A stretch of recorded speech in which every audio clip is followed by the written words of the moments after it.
Welcome to the Shootin' Show. Stand by for shots fired. Hello, I'm Johnny Rowland, your host of the Shootin' Show, and welcome to today's program. We're certainly glad to have you. Our network programs are growing at an extremely rapid pace. We have more and more people watching us on satellite. Remember, the Shootin' Show is free to all cable companies and all local TV stations everywhere.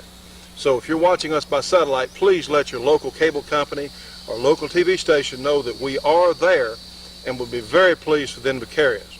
Well, friends, we're going to start today's program with a Thompson Center contender in a new chambering. This is in the 300 Whisper chambering, which is an invention by our good friend J.D. Jones, and this is a most impressive pistol. You know, the anti-gun types, if they're successful in getting the semi-automatics and the revolvers away from us, well, the next thing they're going to go after, of course, is going to be the single shots, because they can't call this an assault pistol. What they're going to call it probably is a sniper pistol. Well, that's probably it. And for those of us who don't think that the handguns can be accurate, well, these Thompson Center contenders literally shoot about as well as most high-quality rifles, and they're really spectacular. Another thing about the contenders, you have so many chamberings available. Well, we've got our water jug down here at 100 yards, and let's do a little offhand shooting with this contender in 300 Whisper.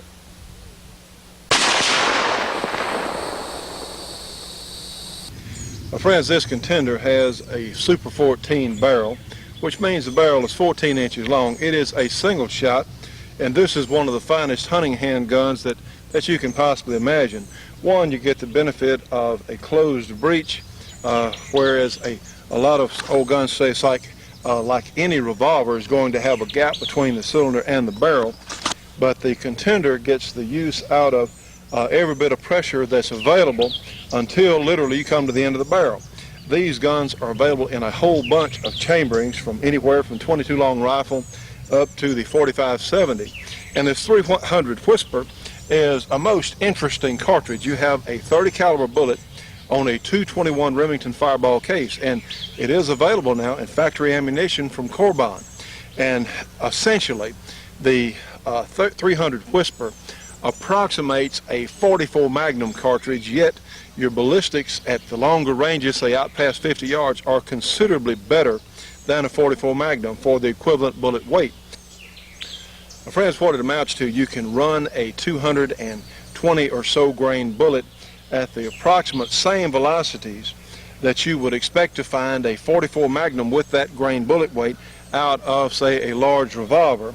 And you can do it from this contender in 300 Whisper chambering without the same amount of noise, certainly without the recoil, and typically with much greater accuracy. These contenders it's not unusual at all for a contender to put a, say, 5-shot group into an inch and a half, say, at 100 yards, which that's as good as a whole bunch of rifles will do. The action itself on the contender is very simple, and what you do to change barrels, you buy one frame, and then you have a whole host of barrels that you can get for these guns, from the 10-inch barrel up to the 16-inch barrel. So the 14 is a real nice compromise. You can get holsters available for it. They make a kit where you can sling the gun. You can put it in a shoulder holster very easily. And what the single shot does, it really forces you to concentrate on the one shot you've got. Now then, of course, you can reload. You pull down on the trigger guard, you can reload pretty quick, especially if you're in a hurry. Kurt said the other day he was on a hunt somewhere, and I think he was shooting at a hog, and the man with him said, "Hey, I thought you had a single shot." And Kurt said, "Yeah, I did have a single shot," but he was loading or reloading and shooting so rapidly. And with practice, you really can do that. As I said earlier, to change the barrels, all you do, you have a couple of screws here on the fore end, and just take them out, and you have a pin here beneath the end of the barrel here that you'll push out of the frame, and then you can set whatever combination of barrels you want on the gun. We're going to do a long-range test with this caliber. We may get to it next week on this contender with a scope and see just what it will do at the longer ranges. But the 300 Whisper is really a neat cartridge.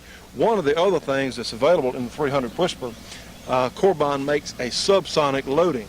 Now, this could really be a tremendous up-close and personal varmint caliber in the AR-15 or Colt Sporter type guns, which JD makes a conversion kit for the semi-automatic rifle using this same cartridge. Can be an awfully nice home defense cartridge with the subsonic loading, the 220 grain bullet moving along at about 1,050 or so feet per second, just under the speed of sound.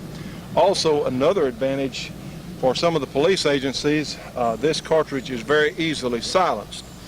Friends, are going to insert a bullet here or a cartridge into the contender, and to get these things to function properly, you have to slam the breech shut. You really have to. You don't do it gently. You slam it shut there. And of course, there are a couple of different safety mechanisms on the contender. But I would think the 300 Whisper would be a superior silhouette cartridge, because with the 150 grain bullet and the factory loading runs about 2,000 feet a second out of this 14-inch barrel. So even at 100 yards, you're still going to be running about 1,800 or so feet per second. It really doesn't lose much velocity with this tremendous 30 caliber bullet. But take a look at it in my hands. Let's take a shot with it. And you can see that recoil, even with the 2,000 feet per second 150 grain bullet, is just not that bad. Take a look at it. Here we go. The way I would phrase it, it's pretty darn close to, say, a 357 out of this Wesson, which is really not certainly not punishing to shoot at all. And of course, to unload the gun, we will just pull down on the trigger guard there, and then we have our bullet or our case exposed so we can take it out of the gun. Friends, you can see how nicely made the contender is. As I was talking about earlier, to change barrels, take these two screws out and your fore-end here will come off. To break the gun down, you pull on the trigger guard. You see it pivots down and the action will open. You have very fine adjustable sights. Of course, this is a 14-inch barrel. And now then, let's take a look. Here is your mechanism by which you can change from a rimfire to a centerfire. You have a turning piece here on the hammer, and you can watch. Here is the firing pin, or the piece on the hammer that will hit the firing pin, in fact, in center, and you'll turn it to the other side, and this one's a little higher, and that will hit the rimfire firing pin. The contenders have, as you can see, two firing pins, and so you can have such a variation in different calibers. Now, the center position is a safety of sorts, and when you let the hammer down, it can't hit either firing pin. There's also another safety mechanism. Once the hammer is released, the gun cannot be recocked until the action is open. And as we said earlier, to shut the action, you do sort of slam it shut there to make it work. You have an adjustable trigger. Right here you also have a over travel adjustment in the back here of your trigger guard. A very well thought out, a very nice combination. Now friends, let's take a shot with our contender. Let's go ahead and we'll break the action, and we'll put our 300 Whisper bullet in. This one incidentally has a Nosler ballistic tip bullet in the cartridge, and we'll slam it shut. Now then, we'll get in position. We'll cock our hammer, and let's take our shot. We'll put it right on the water jug.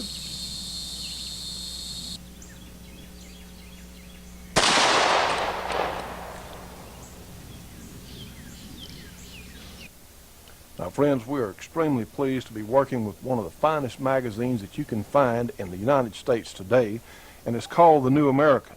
And the April 4 issue, which you see on your screen, covers issues like Toward a Police State. Using a national epidemic of crime and violence as their justification, media pundits and collectivist politicians are aggressively campaigning to disarm private citizens and strengthen federal law enforcement powers. Yes, friends, this is our type of magazine, mostly because it's true. Now, these people at the New American magazine are making a special offer available to the Shootin' Show audience for $22 for a 6-month subscription, including the April 4 issue here, which deals with gun control and the things that go on with the politicians in Washington on how they're literally trying to disarm the United States population. Now, trust me on this one. If you're a gun owner, you need to get this issue of the New American. And friends, this magazine comes twice a month. This is really a bargain. They cover all sorts of subjects, such as the Somalian quagmire, as you can see. And how about national service, if you really want the true picture of what this national service is all about. How about the conservative index or the 103rd Congress, subjects like terror in Haiti, the real Aristide, How about Bill Clinton and a question of character, which is most important to most of us, certainly as conservative Americans? And here's a tremendous article on the New World Army. Now, friends, this is one of the finest publications that I think you could find in print anywhere today. It is really a bargain. $22 for 6 months of the New American magazine. And remember, this is 13 issues, including this powerful gun control issue. And friends, I don't think you'll be disappointed. This, in fact, if you want to be informed about what's going on in the United States and all sorts of issues that are so important to every last one of us who are really patriotic citizens, you need to start getting the New American. Now, to get it, you can call them at 1-800-727-TRUE, and those numbers are 8783, 1-800-727-8783, and be sure and tell them that you saw it here on the Shootin' Show. It is such an important publication for our time, friends, and to really be informed, if you want to know the truth about what's going on in this country and around the world, again, you need the New American. 1-800-727-TRUE 8783, the New American. Well, friends, I'll tell you what, this Thompson Center Contender is a most impressive handgun for many thousands of hours of good hunting and good target shooting. And realize that with the factory barrels that are available, you have such a huge selection. But our good friend J.D. Jones makes some other chamberings too, which in fact some of J.D. Jones' calibers can take, I believe, to quote J.D., anything that crawls, swims, slithers, or flies with one of his custom calibers. So the Thompson Center Contender, this one in 300 Whisper. And yes, we will be doing a follow-up piece on this gun with a scope for some longer range testing. You know, friends, all of us as shooting enthusiasts should be subscribing to Shotgun News, the trading post for anything that shoots. 3 big issues monthly with literally thousands and thousands of firearms bargains. Shotgun News, Post Office Box 669, Hastings, Nebraska, zip code 68902. Their phone number is area 402-463-4589. For MasterCard or Visa for subscriptions only. Now call them at 1-800-345-6923. I was only gone for a minute. I didn't realize it might be dangerous. I never thought something might happen. Whatever the excuse for an accident in the home, the result, unfortunately, is the same. Hi, I'm Grits Gresham, and believe me, if you just take a moment to make absolutely sure guns are unloaded and secured in a safe place, you'll never have to make an excuse for a gun accident in your home. This message is a public service of this station and the National Shooting Sports Foundation. Shootin' Show will be right back after this break for your local cable company or TV station.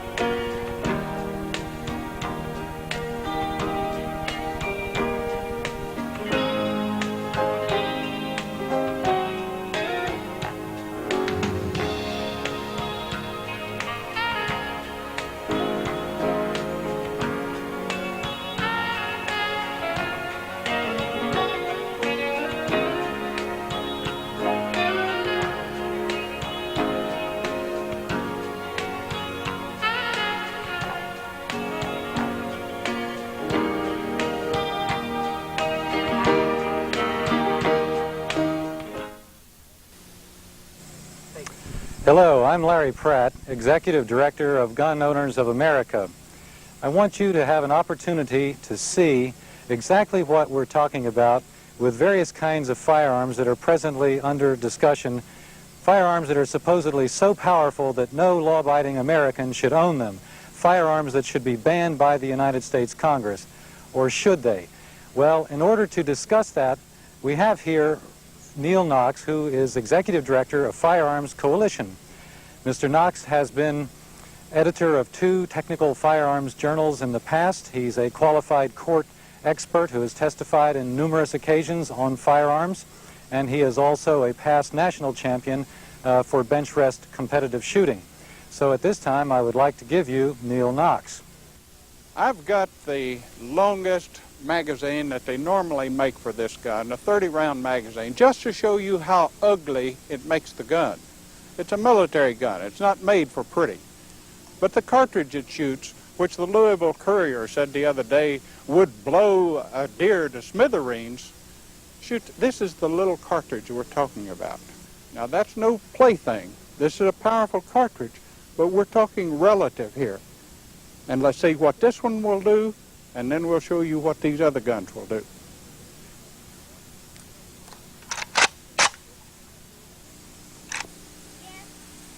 Now we'll take a look at see what the 7.6239 will do in the water on a watermelon.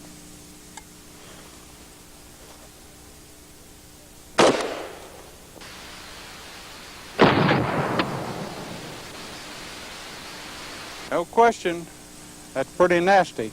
I certainly wouldn't want to be hit with it, but let's take a look and see what some of these other guns will do. We haven't tried this before, but we want to see what this will do. This is the Model 100 in 243 Winchester. It's the kind of load that I shot my first deer with.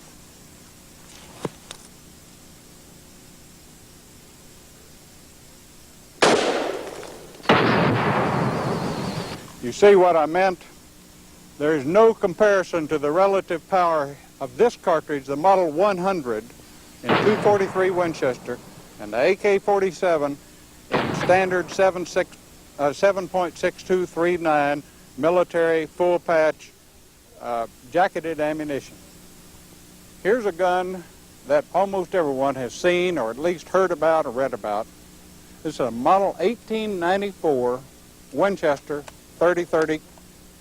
It's a cartridge that is about 20% more powerful than the AK-47 round 7.6239. Again, here's a deer cartridge, the most popular one in the country. We'll see what it does.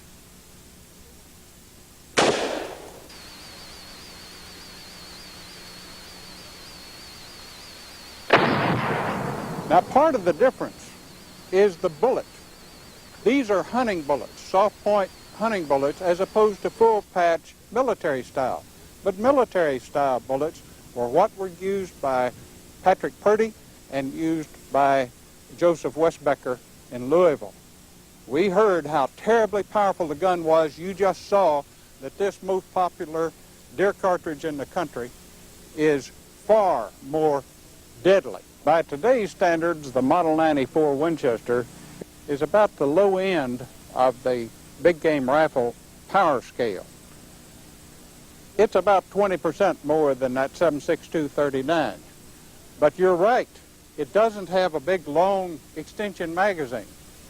What it has is this little narrow tube, and it carries its extra ammunition here.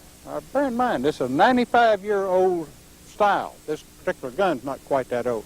I'll show you what it will do, although I'm not an expert with the lever action like old Chuck Connors is.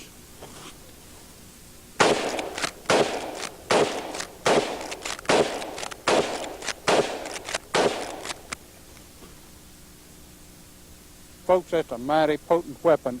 The key is not the gun. The key is what the person who has that gun wants to do with that gun.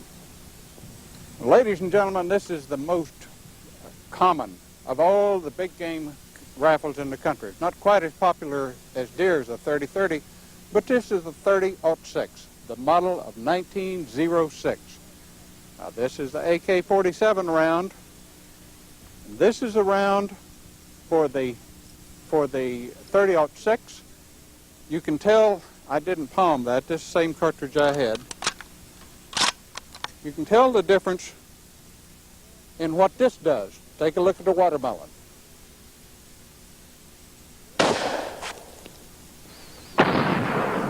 Does anyone really believe that the AK-47 7.6239 is more powerful than a common hunting round?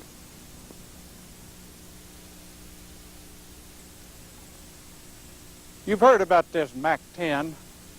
It's a nasty looking gun. It's caliber 9mm Luger, which has been around since about 1904. This gun, because of the extension magazine on it, will shoot 30 rounds without reloading. Ugly gun, but it shoots exactly the same cartridge that this gun does. Real pretty, Browning high power, been around since 1935. It shoots the same 9mm cartridge, has exactly the same power. Now, I can show you, well, I'll shoot the MAC-10. It's harder to control by far than this gun is, but I'll show you what it does on the watermelons. They talk about how many shots you can get off with that MAC-10, 30 shots. I showed you this little Browning.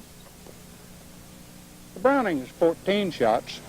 You drop a magazine out and you shove another magazine into it,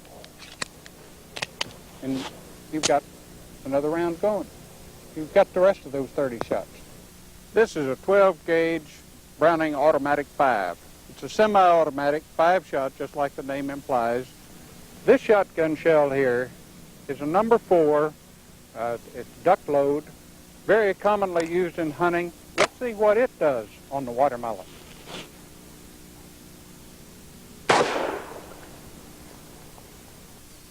We didn't fake that. There was no grenade inside that watermelon. The Russians in 1947 or thereabouts designed the 7.62-39 to wound a 170-pound man. This cartridge, the 30-06 or the 300 Weatherby, is designed to kill a deer or a moose that weighs 300 or 1,000 pounds. That is the difference in power. The real power is in the guns that we use for hunting. Am I saying that American citizens shouldn't have hunting guns? Of course not. But what I'm saying is that you have been lied to about the power of these guns. We've seen today what the true effect is of the different cartridges on a similar target. Think about it when they tell you on the tube how terrible this 7.62-39 is. Well, ladies and gentlemen, now you've seen it. Let's have an instant replay of a few of the things that we've just taken a look at. First, we have the MAC-1011 firing a standard 9mm bullet. Next, we have the AK-47S using a standard military round, a 7.62-39. And finally, we have a 12-gauge skeet shotgun. Let's see that again.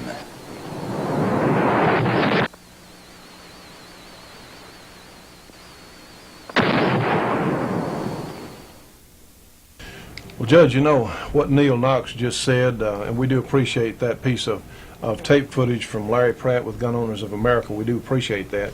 The military-type guns look the way they do because of manufacturing expediency and low maintenance. And, you know, this Colt Sporter does look like our current M16, but it's just a basic semi-automatic rifle that's really fun to shoot, it's very neat to handle, and is a tremendous gun for home defense. The same with this model of 1911, this Colt model 1991 A1, in fact, but it's essentially the 1911, the same gun that was finalized pretty much in design in 1911, the same caliber. And these people are lying to everyone about the capabilities of, one, the semi-automatic rifles and handguns. It's just outrageous. You know, we were at the Dallas Gun Show Sunday, and I believe you had something you want to mention about that. Well, we saw some very interesting things at the Dallas Gun Show. You know, that's one of the biggest gun shows in this part of the country. It's not absolutely the biggest one, but it's one of the larger ones. And we ran into a couple of items of history over there that I think are particularly appropriate now. Here's a quotation. Let me give you this quotation and see if you can think of who gave it or who might be giving it today. This year will go down in history. For the first time, a civilized nation has full gun registration. Our streets will be safer, our police more efficient, and the world will follow our lead into the future. Who does that sound like today?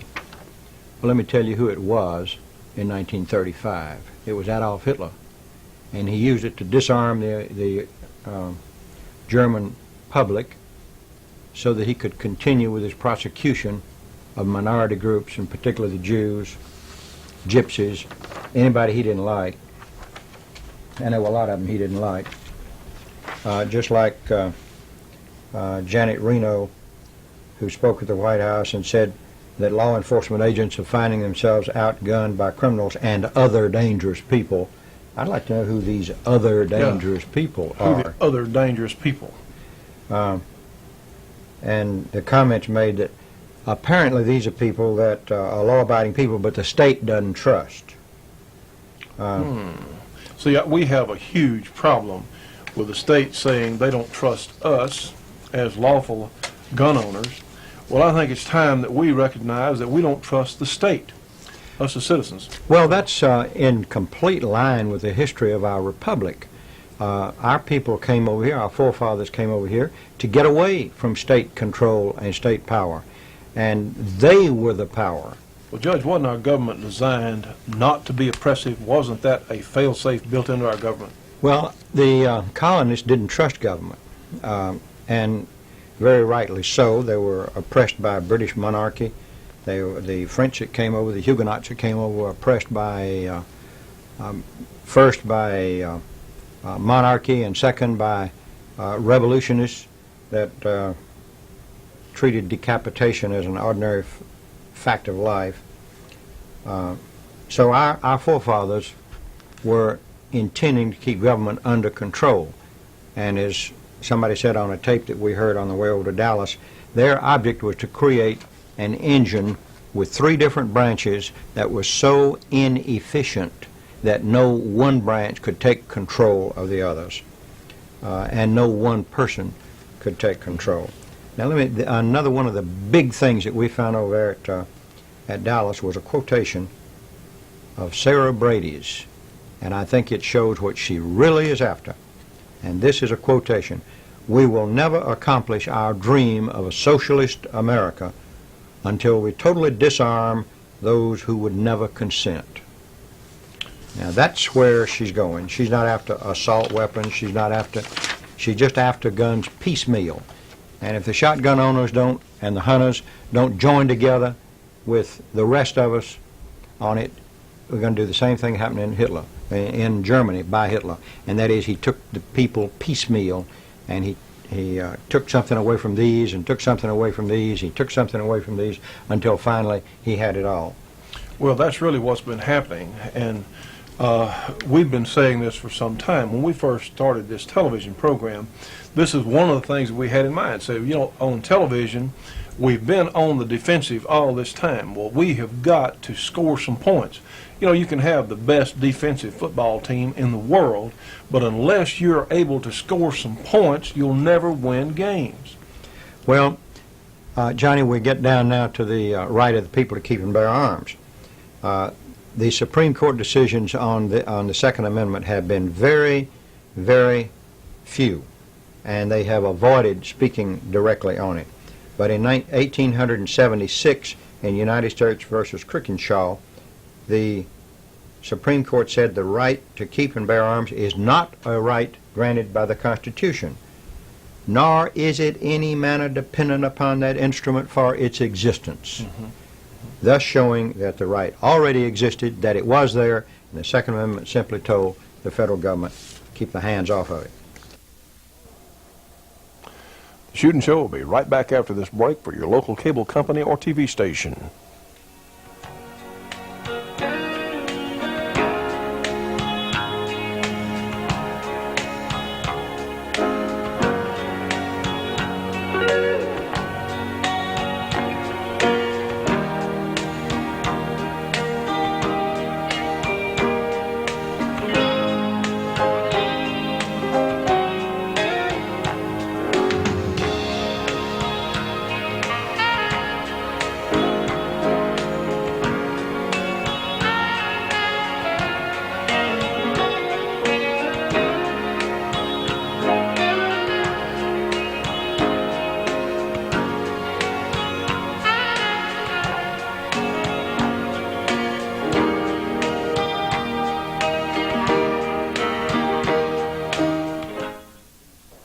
Friends, if you would like your gun, be it a handgun or a long gun, to be the absolute best it can be, to function as well as it possibly can, to shoot as well as it possibly can, well, you need to call Corbon Bullet Company at 1-800-626-7266 for the absolute best ammunition at any price that's available out there today. And by the way, they have been a little back ordered on some things because the demand is so great, and believe me, they are making ammunition as fast as they can, but they're still upholding the fantastic quality control that they do have. For information on Corbon ammunition, call them 1-800-626-7266. Corbon, the best there is. Now, that gets us down to some of the research I've been doing.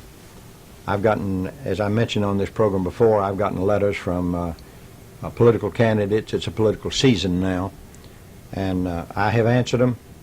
I've asked them questions. I've told them that we'll talk about them on this show. And a certain lady senator, in answer to some of my questions, said that she voted against the Brady bill. Now, you know, I don't have any problem particularly, I don't like it, but I don't have any particular problem with a politician that says he's going to do something and then does something else. That's common. It's reprehensible, it's lying, but it's not nearly as bad as one that says, I did something or I didn't do something that they did or that they didn't do. For example, this woman senator said she voted against the Brady bill. The official records of the Senate show she voted for the Brady bill.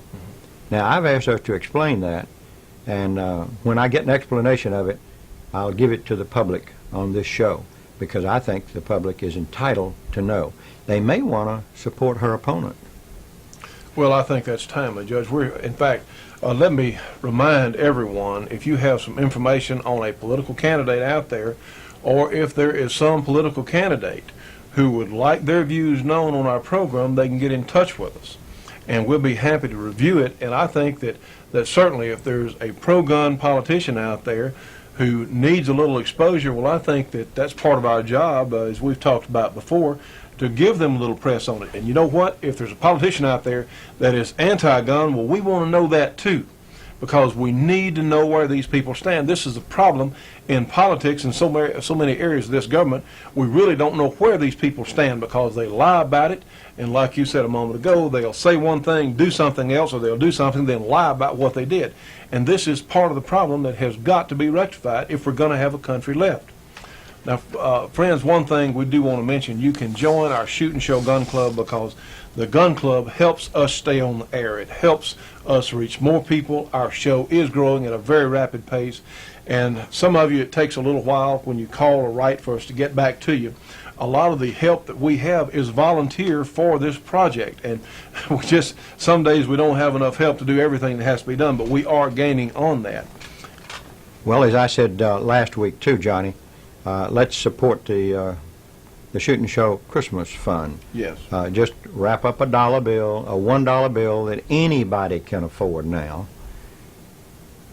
Fold a piece of paper around it, stick it in an envelope, and send it to the Shootin' Show Christmas Fund, and we will see that it's well used in some political campaign or campaigns this year. We will absolutely blast some of these people who have simply lied about what they've done in the past and who are trying to pull the wool over your eyes about what they're going to do in the future. Well, and this brings up something about the pro-gun rallies. There's going to be a pro-gun rally here in Louisiana, in Baton Rouge on, June 25, right, Judge? That'll be June Saturday? 25th, Saturday, June 25th at 1 o'clock on the Capitol steps. I want to emphasize something for those listeners in Louisiana. This is a demonstration of support of Article 1, Section 11 of our Constitution, which is even stronger than the Second Amendment. But this is important. No alcohol, no guns, no camouflage clothing. We don't want to be appearing to be a bunch of off-the-wall revolutionaries. We're responsible citizens who want our rights protected. You know, and friends, we have to be so careful at any sort of rally like this, because the anti-gun media, which is about 99.9% of all media out there, is anti-gun. They're going to look to use anything they can against us. They're going to use anything they can to make us look bad. if someone's out there drunk walking around in camouflage clothing at a rally like this, they're going to play this up. So we really have to look the part. Heck, I might even put on a coat and tie. Even for me, that's saying a lot for me. That really is, Johnny. There's another rally, a Second Amendment rally, August 14th at the Lincoln Memorial in Washington, D.C.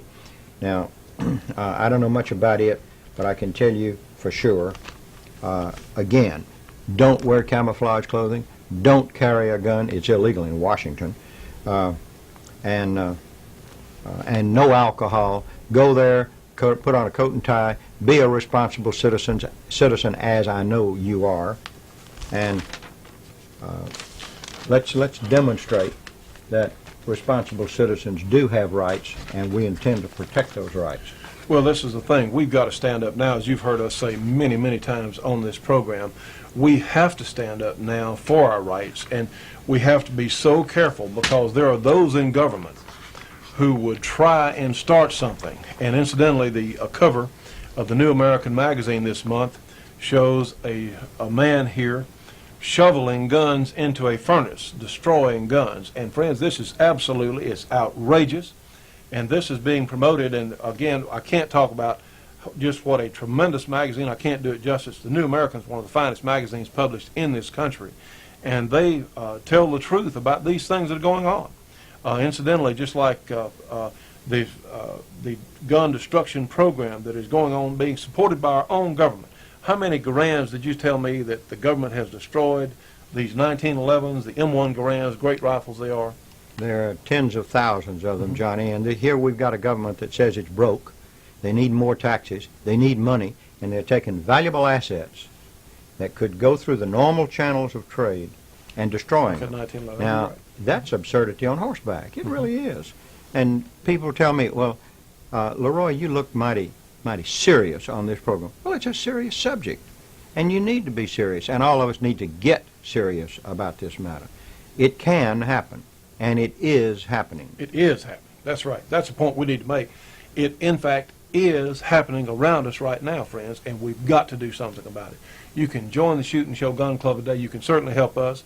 If you're watching by satellite, you can call your local cable company, your local TV station, tell them that the Outdoor Channel Network is free to them.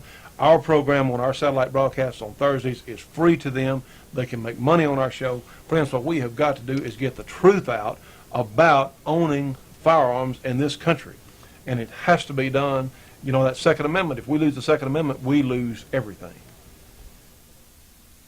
Now, friends, what we're going to do, tell you the truth, these chronographs, we have our Pro Chrono here from Competition Electronics, and we're going to chronograph that arrow. Let's see how fast they move to give you an idea. This is something certainly I've never done before. Most of us out there probably haven't seen an arrow chronograph. So, Gary, go ahead and shoot, and let's see how fast the arrow runs. Okay, 164 feet per second. And as we were talking earlier about your range, this is one reason if you were very far from your target, then your trajectory really starts coming into play. Is that right? Right, that's correct. So what we're talking about today, especially with a bow like this recurve, you need to be closer, say within 30 yards of your target. Yeah, I'd agree with that. Now, one thing keep in mind, I'm shooting a heavy arrow. I'm shooting a hunting arrow. So that does slow the bow down a little bit. And I made the comment to a friend the other day, any deer that I ever killed with the bow, I never heard any objections to how fast the arrow was moving. Oh, no, well, of course, an arrow, correct me if I'm wrong, but an arrow has an entirely different, it has a whole different process than, say, a bullet.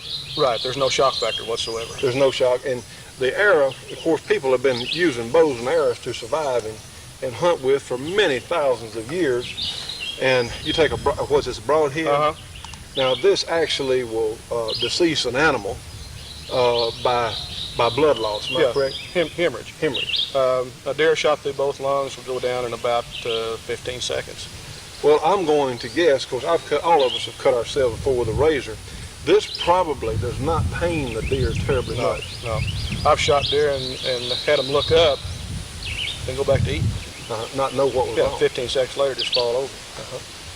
But of course, for anyone who doubts the potential of an arrow, I've seen certainly on tape, I've seen Cape buffalo shot with an arrow. I mean, I guess every game animal in the world at one time or another has been taken with bows and arrows. But your accuracy is so important because you're not going to have the shocking power, say, of a high-powered rifle. So it is so important that you hit that vital zone. Am I right? That's right. That's exactly right. That's one of the things that I would really like to make a point on.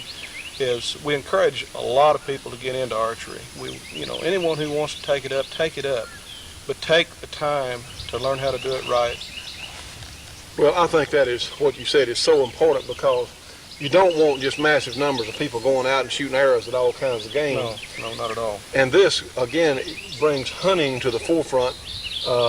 This is more of a purist hunting type sport because, I mean, you really have to hunt the game. You got to stalk, you got to get close. That's right. You have to be quiet, you've got to be prepared mentally and physically.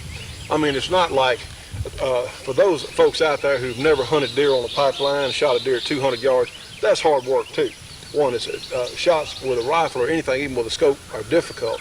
But what you have to know is the limitations of your bow here, and you have to know your own limitations. It's true. As you're saying, heck, Gary here is an expert, and if he gets past 30 yards, he said a few minutes ago, he's simply not going to take the shot. It's not worth it. It's not worth it. And there's no use wounding a fine game animal and letting them needlessly suffer or get away.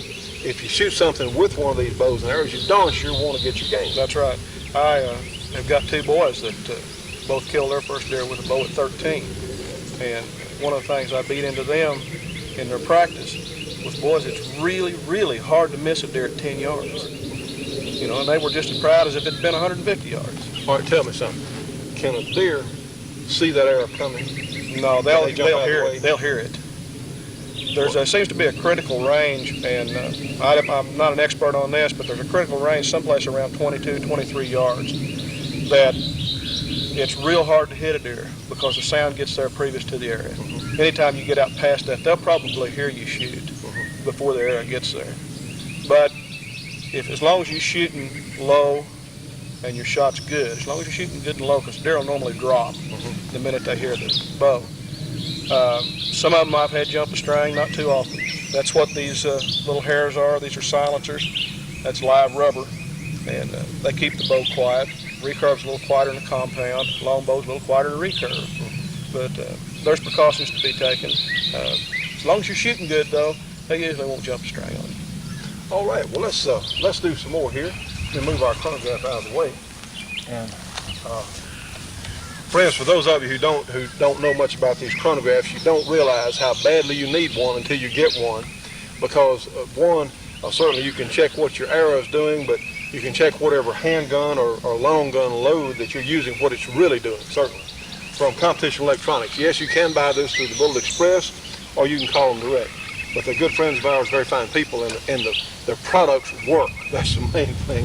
Their products are easy to use, and they work. The Shootin' Show will be right back after this break for your local cable company or TV station.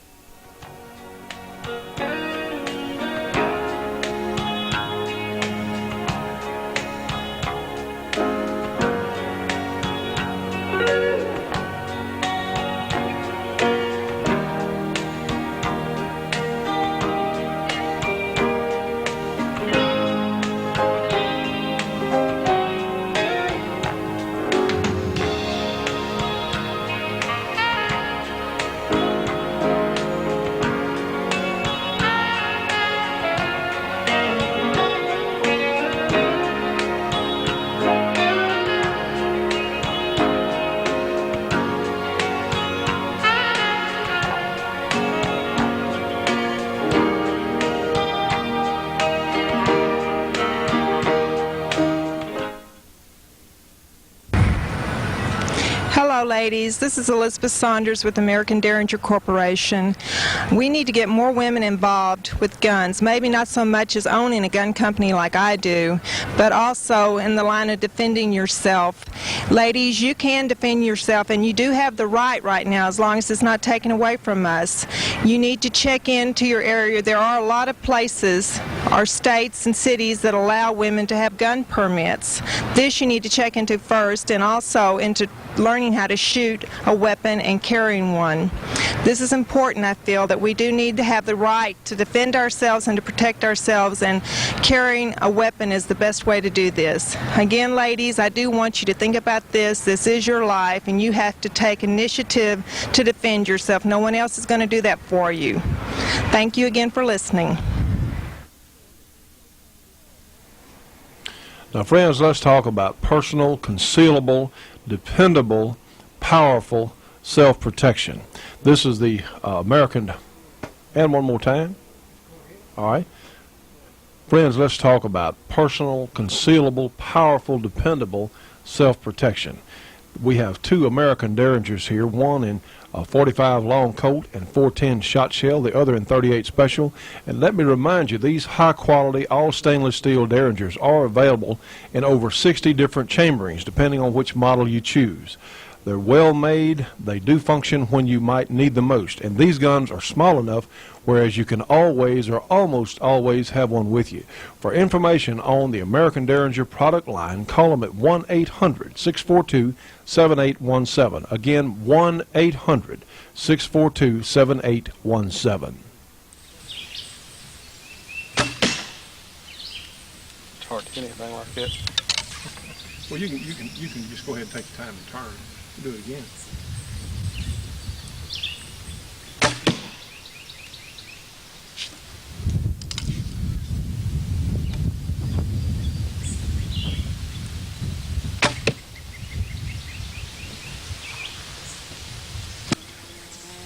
I'd like to talk to you a little bit about the mechanics of shooting. It's probably the most important aspect of the whole process. If you're not holding your bow right, if you're not getting your release good, if you're not looking at the target correctly, you're going to have some problems hitting anything. And one of the biggest things to instinctive shooting is the word instinctive. It's something that comes naturally. And the only way that you're going to get a process that's unnatural, like shooting a bow or throwing a ball, to feel good is to do it over and over and over and over and over. And one of the biggest reasons why people miss deer or miss squirrels or rabbits when they're shooting with a bow is because they are not doing something that comes natural. That they get nervous, and that throws everything off. So you take your bow and your arrow and make your process very natural. Use a loose grip. I don't care whether it's a high wrist or a low wrist, just be sure it's nice and loose. Because watch this bow. If I grip it, pull the string, you can see it twist. Well, when I release the string, the bow has to twist back. But if I've got a nice loose grip right here where I'm not putting any restriction whatsoever on it, I pull it back and the bow straightens right back up, falls forward like it's supposed to. This way you don't have a problem. Same thing with your release. That's always been a big problem. A lot of people shoot a mechanical release. That's fine, I don't have a problem with that. I don't care if you pull a bow with your feet and anchor at your belly button, just so long as you do it the same every time. And that's the biggest part of the mechanics on shooting the bow, is get to where it's second nature every time. I use a little bit of an odd anchor point. I anchor right here at the center of my mouth. I actually kiss my finger on every shot. Something that worked for me. I've just done it over and over and over till it's become second nature. That way, whenever a 10-point buck walks up on me, and I've got the shakes anyway, I don't have to worry about whether I've hit my anchor point, whether or not I'm gripping my bow too tight, or where my head's at. All I have to worry about is picking a spot on that deer and hitting it. It doesn't make any difference to me how far it is. I can't tell you if it's 10 or 15 yards or 20 yards. All I know is my computer up here says, okay, you can hit that.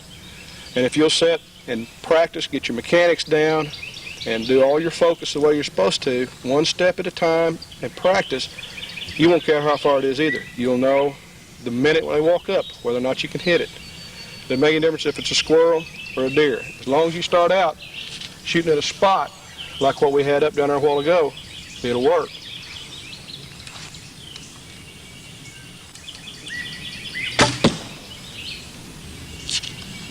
Now, I didn't hit the cross, but I got real close to it.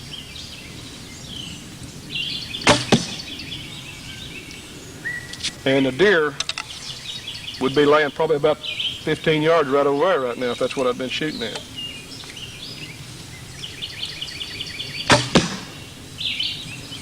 So that's still inside a Copenhagen can, and I'm not in practice right now. But by the time deer season comes up, all those arrows will be in that cross. Hit it. Good. All right, edit. 3, 2, 1. Well, Gary, I want you to know how much all of us appreciate you coming down and showing us some of these things, because really you've got to get with someone who knows what they're talking about before you can, before people can understand what you're saying. That's right. Now, would you recommend that someone start out with a recurve bow like this? No, I really wouldn't, because they're more apt to stay with it if they'll start with something that they can have some success with in a short period of time. And especially for kids, a compound's just easier to pull. It's not as much work, and they are a more efficient bow. But I think the longer you shoot, and generally that's what has happened to people who shot longer, tend to go back to the recurve bow, because it expects more of you. So it's a more challenging bow to shoot. Oh, yes. And of course, you can take anything that you're going to shoot with a bow and arrow, you can do it with that bow right there. That's right. Well, friends, let's wind up this portion of how about our bow portion of the shooting show, and we're going to watch Gary put some arrows there on the target.